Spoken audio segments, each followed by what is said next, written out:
Hello everyone, welcome back to the channel. If you want your appointments, reminders, and family schedules to appear automatically on your Hearth display, connecting Google Calendar is one of the easiest ways to keep everything organized.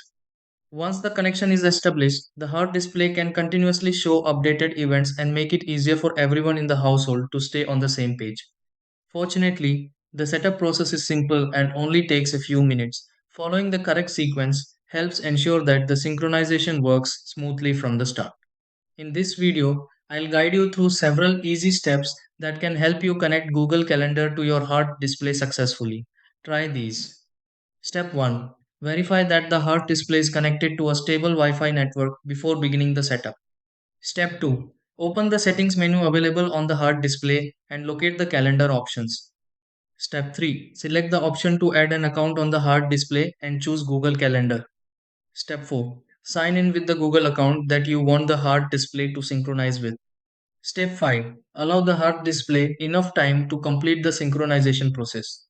Step 6. Confirm that upcoming appointments and events are appearing correctly on the Hearth display.